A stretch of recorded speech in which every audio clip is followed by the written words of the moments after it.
जी हाँ दोस्तों, आप सबके बीच में रितेश राज यादव का सुपर हिट होली सॉन्ग आ चुका है MZR पिक्चर रिकॉर्डिंग स्टूडियो से। तो भाई लोग अपन अपन माल के सब के जाके रंग लगाई जा आ खूब एंजॉय करे जा, ठीक नु। जय भोलाबाद समाज, हैप्पी होली भाई लोग।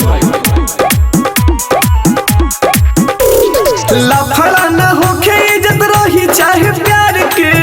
ओके बॉस, ओके ओके। लफड़ा न होखे इज्जत रही चाहे प्यार के। चिखना चलो तावे बॉस के दुआर पे। नाचो सन होलिया में चार पक मार के। आओ है ने अरे नाचो सन होलिया में चार पक मार के। अरे माल के रंगाई गल चल के दुआर पे। माल के रंगाई गल चल के दुआर पे। अरे नाचो सन होलिया में चार पक मार के। अरे नाचो सन होलिया में चार पक मार के।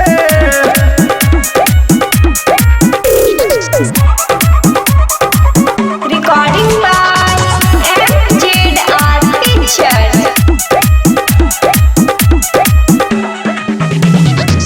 पियला के बाद केहू करी नहाला। गावल जाई जोगिरा चल के सौसे मोहाला। कौनो गड़बड़ न करी हसन होलिया में। सब एक साथ रही एक टोलिया में। अपन अपन कपड़ा के फेंक दोसर फाड़ के। अपन अपन कपड़ा के फेंक दोसर फाड़ के।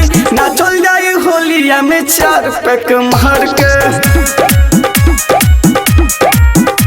अरे होलिया में नाचो सोनो चार पैक मार के।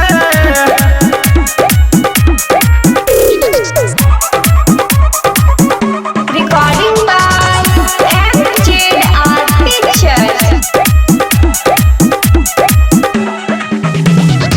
फगुआ गावतारे रितेश राज हो।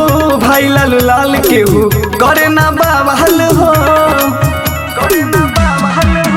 फगुआ गावतारे रितेश राज हो। भाई लालू लाल हुई ना बाबल हो। हैप्पी होली को हो तो संजा के रंगन से। केहू बाची नहीं असो फगुआ के रंग से। नाचो सोमैया रे चार पैक मार